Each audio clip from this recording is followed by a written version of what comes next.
അസ്സലാമു അലൈക്കും. അങ്ങനെ മസ്ജിദുൽ ഹുലൈഫയിലെത്തി ഞങ്ങൾ ഇഹ്റാം കെട്ടുന്നതിൻ്റെ കാര്യങ്ങളെല്ലാം ഉസ്താദ് പറയുന്നതായിരിക്കും.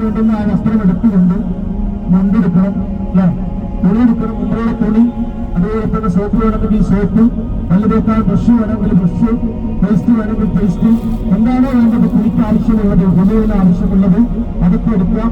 പെട്ടെന്ന് ബാത്റൂമിലേക്ക് പോവാം, കുളിക്കാം. കുളിയുടെ മുന്നേ എന്തയുടെ സുന്നത്തായ കുളി ഞാൻ കുളിക്കുന്നു എന്ന് നിയത്തില്ല. ഉമ്മയുടെ സുന്നത്തായ കുളി ഞാൻ കുളിക്കുന്നു എന്ന്, അതല്ലെങ്കിൽ ഇഹ്റാമിന്റെ സുന്നത്തായ കുളി ഞാൻ കുളിക്കുന്നു എന്ന് നിയത്ത് ചെയ്യാം. രണ്ടും പറ്റും. അല്ലെങ്കിൽ ഉമ്മയുടെ, അതല്ലെങ്കിൽ ഇഹ്റാമിന്റെ സുന്നത്തായ കുളി ഞാൻ കുളിക്കുന്നു എന്ന് നിയത്ത് ചെയ്ത് കുളിക്കുക. സ്ത്രീകളും വാഹനത്തിൽ നിന്ന് നിങ്ങൾക്ക് വേണ്ടുന്ന വസ്ത്രം എടുക്കാം. എല്ലാ കുട്ടിയും വേഗം തൂക്കിപ്പിടിച്ച് ബാത്റൂമിലേക്ക് പോയാൽ അതൊക്കെ ബാത്റൂമിൽ എവിടെയും കൊണ്ടുവച്ചാൽ ബാത്റൂമിൽ ആ കുട്ടിക്ക് മറ്റൊക്കെ നെഗസാവാൻ ചാൻസ് ഉണ്ട്. അതുകൊണ്ട് ആവശ്യമുള്ളത് ഒരു കീസിൽ എടുത്തു കൊണ്ടുപോകാം. നിങ്ങൾക്ക് ആവശ്യമുള്ളത് ഒരു കീസിലാക്കിയിട്ട് കൊണ്ടുപോകാം. നല്ല വസ്ത്രം നിങ്ങൾക്ക് ഒമ്പത് കഴിയുമ്പോ ഇപ്പം ധരിച്ച വസ്ത്രം ഇന്ന് റൂമിലേക്ക് മാറ്റാൻ പറ്റുമോ? ഒന്നും കുഴപ്പമില്ല. ഇപ്പം ധരിച്ച വസ്ത്രം റൂമിലെത്തിയിട്ട് ഒമ്പറയ്ക്ക് വേണ്ടി മാറ്റാൻ പറ്റുമോ? പെണ്ണുങ്ങൾക്ക് കുഴപ്പമില്ല, ആണുങ്ങൾക്ക് കുഴപ്പമില്ല. പക്ഷെ വസ്ത്രം ഏതായിരിക്കണം ആണുങ്ങളുടേത്? ചുറ്റിത്തുന്നിയതാവാൻ പാടില്ല. റൂമിലെത്തിയ ഉടനെ പേര് ധരിക്കാൻ പാടില്ല. റൂമിലെത്തിയ ഉടനെ ബനിയാൻ ധരിക്കാൻ പാടില്ല. മക്കത്തെത്തിയിട്ട് തീരുന്നത് വരെ ആ രണ്ട് തുണി, ആ തുണി മാറ്റാം, കുഴപ്പമില്ല. അതുപോലത്തെ വേറെ തുണി എടുക്കാം. അല്ലെങ്കിൽ റൂമിലെത്തിയിട്ട് ബാത്റൂമിൽ പോകുമ്പോ ഒരു കല്ല് കൊണ്ടെടുക്കാം, അതിനൊന്നും കുഴപ്പമില്ല. പക്ഷേ ചുറ്റിത്തുന്നിയതാവാൻ പാടില്ല. കളർ ധരിക്കുന്നതുകൊണ്ട് കുഴപ്പമൊന്നുമില്ല, ചുറ്റിത്തുന്നിയതാവാൻ പാടുള്ളതല്ല. അതായത് നമുക്ക് ആവശ്യമുള്ളത് എടുക്കുക. നേരെ ബാത്റൂമിൽ പോകുമ്പോൾ ഇഹ്റാമിന്റെ മുന്നിൽ ഇഹ്റാമിന്റെ സുന്നത്തായ കുളി ഞാൻ കുളിക്കുന്നു എന്ന് നിയത്ത് ചെയ്യാൻ കുളിക്കുക. കുളി എന്ന് പറഞ്ഞാൽ രണ്ട് ഫർളുകളാണ് കുളിക്കുന്നത്. എല്ലാ കുളിക്കും, ഫർളായ കുളിക്കും സുന്നത്തായ കുളിക്കും എല്ലാ കുളിക്കും ഉള്ളത് രണ്ട് ഫർളുകളാണ്. ഒന്ന് നിയത്ത്. ജുമാക്ക് പോകുന്ന കുളിക്കൽ സുന്നത്താണ്. ആ കുളി സുന്നത്തായ കുളിയുടെ ആ പ്രതിഫലം കിട്ടണമെങ്കിൽ ജുമുഅയുടെ സുന്നത്തായ കുളി കുളിക്കുന്നതും കരുതണം. ഇഹ്റാമിന്റെ രണ്ട് കുളിക്കൽ സുന്നത്താൻ. ആ സുന്നത്തിന്റെ കുളി കിട്ടണമെങ്കിൽ ഇഹ്റാമിന്റെ സുന്നത്തായ കുളി കുളിക്കുന്നതിന് നിയത്ത് ചെയ്യണം. ഫർളായ കുളി കുളിക്കുമ്പോ ഞാൻ ജനാബത്തിന്റെ കുളി കുളിക്കുന്നതിന് നിയത്ത് ചെയ്യണേ നിർബന്ധമാണ്. അതല്ലെങ്കിൽ കുളിയാവില്ല. നിയത്ത് വേണം. രണ്ട്, ശരീരം മുഴുവനും വെള്ളമെത്തിക്കുക. ശരീരം മുഴുവനും വെള്ളമെത്തിക്കുക. ഫർളായ കുളിയാണെങ്കിലും സുന്നത്തായ കുളിയാണെങ്കിലും സുന്നത്തിന്റെ കുളി കിട്ടണമെങ്കിൽ ഫർള വീഴണമെങ്കിൽ ശരീരം മുഴുവനും വെള്ളമെത്തിക്കണം. ശരീരം മുഴുവൻ എന്ന് പറഞ്ഞാൽ നമ്മുടെ ഓരോ മുടിയും ആ മുടി മുളക്കുന്ന സ്ഥലത്തേക്ക് നമ്മൾ വെള്ളത്തിക്കേണ്ടി വരും. തലയുടെ മുടി എല്ലാ സ്ഥലത്തും വെള്ളത്തിക്കണം. ചിക്കുള്ള പാടി അതൊക്കെ ചിക്കകത്തിയിട്ട് ആ മുടിയുടെ ഉള്ളിലേക്ക് വെള്ളത്തിക്കാൻ ശ്രദ്ധിക്കണം. പൊട്ടിച്ചുളുങ്ങിയ സ്ഥലങ്ങള് വെള്ളമെത്തിക്കാൻ ശ്രദ്ധിക്കണം. ആ രൂപത്തിൽ കുളിക്കണം. അങ്ങനെ കുളിച്ച് സോപ്പ് വേണമെങ്കിൽ തേക്കാം. സോപ്പ് ഉപയോഗിക്കണമെങ്കിൽ ഉപയോഗിക്കാം. ഉപയോഗിക്കുന്നത് കൊണ്ട് കുഴപ്പമില്ല, ഉപയോഗിക്കാതിരുന്നാലും കുഴപ്പമില്ല. അങ്ങനെ കുളിക്കുക. കുളിച്ച ശേഷം നമ്മുടെ ഉംറക്ക് നമ്മൾ ധരിക്കുന്ന വസ്ത്രം ഉണ്ടല്ലോ, ഏത് അടിവസ്ത്രങ്ങളൊന്നും ധരിക്കാതെ പുരുഷന്മാർ, സ്ത്രീകൾക്ക് എല്ലാ വസ്ത്രങ്ങളും നിങ്ങൾ ധരിക്കുന്ന എല്ലാ വസ്ത്രങ്ങളും നിങ്ങൾക്ക് ധരിക്കാം. ഒന്ന് നിങ്ങൾക്ക് ധരിക്കാൻ പറ്റാത്തതായിട്ടില്ല. പുരുഷന്മാർ ആ രണ്ട് തുണി മാത്രം ധരിച്ച് നേരെ ഒതുണ്ടാക്കുന്ന സ്ഥലത്തേക്ക് പോവാം. ഒതുണ്ടാക്കി പള്ളിയിലേക്ക് പോവാം. പുരുഷന്മാരും സ്ത്രീകളും ഒതുണ്ടാക്കി പള്ളിയിലേക്ക് പോവാം. പള്ളിയിൽ പോയിട്ട് 2 റക്അത്ത് ദുഹാ നിസ്കരിക്കുക. ഈ സമയം ദുഹാന്റെ സമയമല്ലേ? നേരം പുലർന്ന് 20 മിനിറ്റ് ആയാൽ, സൂര്യൻ 20 മിനിറ്റ് കഴിഞ്ഞാൽ അത് ദുഹയുടെ സമയമാണ്. വക്തുൽ ദുഹയാണ്. ദുഹ എന്ന് പറയുന്ന നിസ്കാരം വലിയ പ്രതിഫലമുള്ള നിസ്കാരമാണ്. ജീവിതത്തില് അല്ലാഹു നമുക്ക് നൽകിയ ഒരുപാട് അനുഗ്രഹങ്ങളുണ്ട്. നമ്മുടെ ശരീരത്തിൽ ഒരുപാട് കെണിപ്പുകളുണ്ടല്ലേ? ഒരു വിരൽ അനക്കണമെങ്കിൽ എത്ര കെണിപ്പുകൾ ആവശ്യം? ഒന്ന് സ്റ്റക്കായാൽ പിന്നെ ഈ വിരൽ അനങ്ങില്ല. പിന്നെ അതിങ്ങനെ പടിയോടെ നിൽക്കും, ജാമായി നിൽക്കും. 10-360 കെണിപ്പുകള് നമ്മുടെ ശരീരത്തിലുണ്ട്. ആ കെണിപ്പുകൾ നൽകിയ യജമാനനായ റബ്ബിനുള്ള ശുക്റാണ് 2 റക്അത്ത് ദുഹാ നിസ്കാരം. അതുകൊണ്ട് നമ്മള് തീർച്ചയായും നമ്മുടെ ജീവിതത്തില് ദുഹാ നിസ്കാരം പതിവാക്കണം. പതിവില്ലാത്തുന്നവർ നിരന്തരം അങ്ങനെ കൊണ്ടുപോവുക. പതിവില്ലാത്തവർ, നിസ്കരിക്കാത്തവർ ഒന്ന് ഉടനെ തുടങ്ങിയ 2 റക്അത്ത് ദുഹാ നിസ്കരിക്കുക. ശേഷം 2 റക്അത്ത് ഇഹ്റാമിന്റെ സുന്ന സുന്നത്ത് ഞാൻ നിസ്കരിക്കുന്നു എന്ന് നിയ്യത്ത് ചെയ്ത് 2 റക്അത്ത് നിസ്കരിക്കുക. ഒന്നാമത്തെ കോടി ഫാത്തിഹയോതി, ഫാത്തിഹയ്ക്ക് ശേഷം പ്രിയായ കാഫിറൂൻ ഓതുക.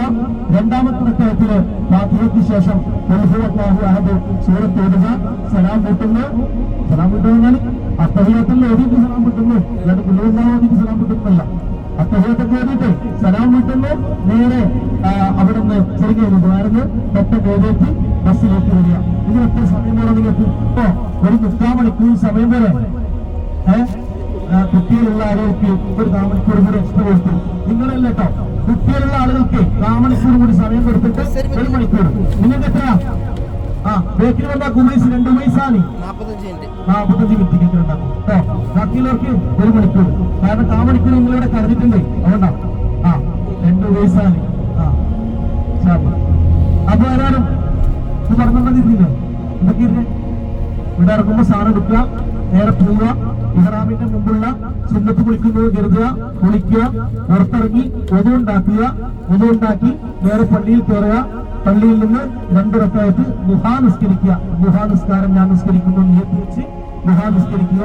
അതിനുശേഷം ഇഹ്റാമിന്റെ മുമ്പുള്ള 2 റക്അത്ത് സുന്നത്ത് നിസ്കരിക്കുന്നത് കരുതുക, കൈയെത്തുക, ഫാത്തിഹ ഓതുക, ഖുൽ കാഫിറൂൻ. 2ാമത്തെ റക്അത്തിൽ ഫാത്തിഹയ്ക്ക് ശേഷം ഖുൽ ഹുവല്ലാഹു അഹദ് നിസ്കരിക്കുന്ന, ദുആ ചെയ്യുന്ന, തിരിച്ചു വന്ന് വാഹനത്തിൽ കയറിയ ശേഷമാണ് നമ്മൾ ഉംറയ്ക്ക് വേണ്ടി നിയ്യത്ത് വെക്കുക. മുത്തനബി സല്ലല്ലാഹു അലൈഹി വസല്ലം തങ്ങൾ അങ്ങനെയാണ് ചെയ്തത്. അങ്ങനെ ഉസ്താദ് പറഞ്ഞ രീതിയിലുള്ള നിയ്യത്തും കാര്യങ്ങളും വെച്ച് കുളിച്ചു. അതിനുശേഷം വന്ന് 2 റക്അത്ത് സുന്നത്ത് നമസ്കാരം കഴിഞ്ഞു.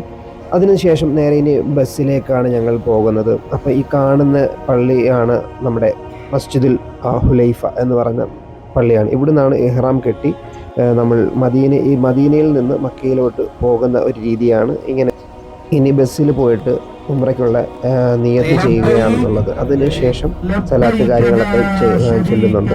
അപ്പം നിലവിൽ എനിക്ക് സലാത്ത് മാത്രമേ കിട്ടുള്ളൂ, കാരണം വീഡിയോ എടുക്കാനോട് കഴിഞ്ഞില്ല. സലാത്തെല്ലാം കേൾപ്പിക്കുക.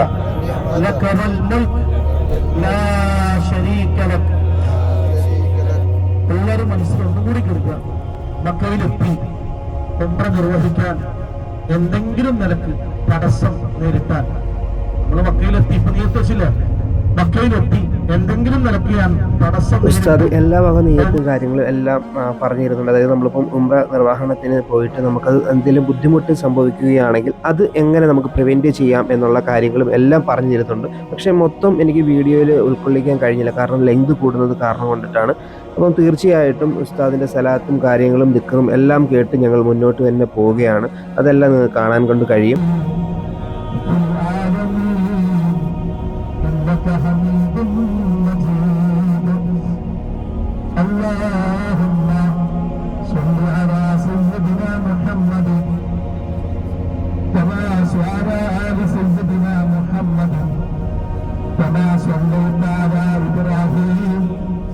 وعلى آل إبراهيم وبارك على سيدنا محمد وعلى آل سيدنا محمد كما باركت على إبراهيم وعلى آل إبراهيم في العالمين إنك حميد مجيد. السلام عليك أيها النبي ورحمة الله وبركاته. السلام علينا وعلى عباد الله الصالحين. اللهم إني أسألك رضاك والجنة وأعوذ بك من سخطك والنار. اللهم إني أسألك رضاك والجنة وأعوذ بك من سخطك والنار. اللهم إني أسألك رضاك والجنة.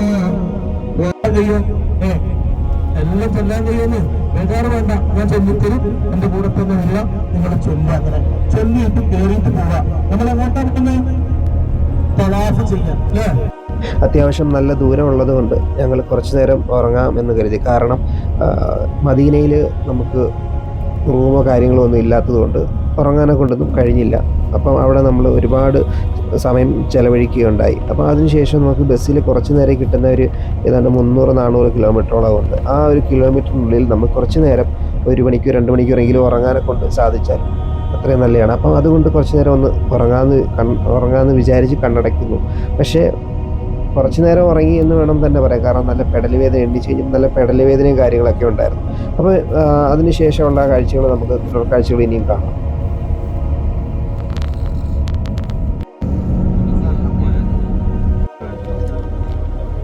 നമ്മളിപ്പോൾ മക്കയുടെ ചെക്ക് പോയിൻ്റ് ഏകദേശം എത്തിയിട്ടുണ്ട്. അപ്പം ഈ കാണുന്നതാണ് മക്കയുടെ ചെക്ക് പോയിൻ്റ്. ഇതിന് ശേഷം കുറച്ച് ദൂരം കൂടി പോയി കഴിഞ്ഞാൽ നമുക്ക് ഹറമിലേക്ക് എത്താനെ കൊണ്ട് സാധിക്കും. ഹറമിൻ്റെ ബോർഡർ കാര്യങ്ങളൊക്കെ കാണാൻ സാധിക്കും. അത് ഞാൻ വരുമ്പോഴത്തേനും നിങ്ങൾക്ക് കാണിച്ചു തരാം. ദൂരം കഴിഞ്ഞ് കുറച്ച് ദൂരം കൂടി പോകുമ്പോഴത്തേനും നമ്മുടെ ഇടത്തെ സൈഡിലിട്ടൊരു മസ്ജിദ് കാണാൻ പറ്റും. ആ പള്ളിയോടടുത്ത് അതിനോട് ചേർന്നിട്ടാണ് ഹറമിൻ്റെ നമുക്ക് ബോർഡർ വരുന്നത്. അത് ഉസ്താദ് അവിടെ ചെല്ലുമ്പോൾ കറക്റ്റ് നമുക്ക് കൃത്യമായിട്ട് കാണിച്ചു തരും. അത് ഞാൻ ഇതിനകത്ത് നിങ്ങൾക്ക് വീഡിയോയിൽ കാണിച്ചു തരുന്നതായിരിക്കും. ഇപ്പം കാണാൻ പോകുന്നത് മൈമൂന റളിയല്ലാഹു അൻഹയുടെ ഖബർസ്ഥാനമാണ്. السلام عليك يا أم المؤمنين ميمونة رضي الله عنها. السلام عليك يا سيدتنا أم المؤمنين ميمونة رضي الله عنها. الفاتحة. أعوذ بالله من الشيطان الرجيم. ഈ പള്ളി കഴിഞ്ഞ ഉടനെ നിങ്ങൾക്ക് റോഡിൽ ഒരു കുട്ടി വേണം. റോഡിന്റെ ഇരുവശത്തും കുട്ടി വേണം. കണ്ടോ പള്ളിയുണ്ടല്ലോ, ഇടതിന്റെ അകത്ത് പള്ളി, അവിടെ തന്നെ ഒരു കുട്ടി. ആ പള്ളി കഴിഞ്ഞ ഉടനെ കുട്ടി കണ്ടില്ലേ, ഒരു തോണി കണ്ടില്ലേ, അതാണ് ഹറമിന്റെ പരിധി. നമ്മളിപ്പോ ഹറമിലേക്ക് കടന്നു. മക്കത്തെ ഹറമിലേക്ക് നമ്മൾ നമ്മൾ മക്കയിൽ വന്നിട്ട് ഖദീജ ഉമ്മാന്റെ അടുക്കലേക്ക് പോകാതെ തിരിച്ചു പോകാൻ മുത്തുനബി തന്നത് അങ്ങനെയാ നമ്മൾ ഇഷ്ടപ്പെടുക. ഹബീബായ മുത്തുനബി സല്ലല്ലാഹു അലൈഹി വസല്ലം തങ്ങളെ അത്രയേറെ ഇഷ്ടപ്പെട്ടൊരു ഉമ്മയാണ്, അത്രയേറെ ഇഷ്ടപ്പെട്ട ഭാര്യയാണ് ഖദീജ ഉമ്മ റളിയല്ലാഹു അൻഹ. ഒരു ഈ കാണുന്ന ഹോട്ടലിലാണ് ഞങ്ങൾ ഇനി ഒരു ദിവസം ഇവിടെ സ്പെൻഡ് ചെയ്യുന്നത്. ഈ ജവഹർത്ത് മന്നർ എന്ന് പറഞ്ഞ ഹോട്ടലാണ്. അത്യാവശ്യം ഇതിനകത്ത് കയറിയിട്ട് നിങ്ങൾക്ക് എങ്ങനെയാണെന്നുള്ളത് നിങ്ങൾക്ക് മനസ്സിലാക്കാൻ പറ്റും. അങ്ങനെ ഞങ്ങൾ കീയും കാര്യങ്ങളൊക്കെ മേടിച്ച് ഇനി നേരെ ഞങ്ങൾ റൂമിലേക്കാണ് പോകുന്നത്. അത്യാവശ്യം നല്ല അടിപൊളി റൂമാണ് എന്നുള്ളതാണ് ഇതിനകത്ത് പറയാനുള്ളത്. ഇത് ഞങ്ങളുടെ ഉസ്താദാണ് കാണുന്നത്. അപ്പോൾ അവിടുന്ന് ഉസ്താദ് എല്ലാവർക്കും കീയും കാര്യങ്ങളും എല്ലാവർക്കും കൊടുത്തിട്ടുണ്ട്. അപ്പോൾ അതിനുശേഷം നേരെ ഞങ്ങൾ റൂമിലേക്ക് പോവുകയാണ്. അപ്പം ഇനി റൂമിൽ ചെന്നിട്ടുള്ള കാഴ്ചകൾ കാണിച്ചു തരാം. ഇതാണ് ഞങ്ങളുടെ റൂം. അത്യാവശ്യം നല്ല സ്പേഷ്യസ് ആയിട്ടുള്ള 5 പേർക്ക് കിടക്കാനുള്ള റൂമാണ്. ഇനി നേരെ ഞങ്ങൾ റൂമിൽ നിന്ന് നേരെ പോകുന്നത് ഉംറ ചെയ്യാനെ കൊണ്ട്, അതായത് തവാഫ് ചെയ്യാനെ കൊണ്ട് പോവുകയാണ് ഹറമിലേക്ക്. അപ്പം ഇനി ഉള്ള വീഡിയോസ് അവിടെ ചെന്നിട്ടുള്ള വീഡിയോസ് കാണുന്നതായിരിക്കും. അപ്പം ഇനി അടുത്ത വീഡിയോയിൽ കാണാം.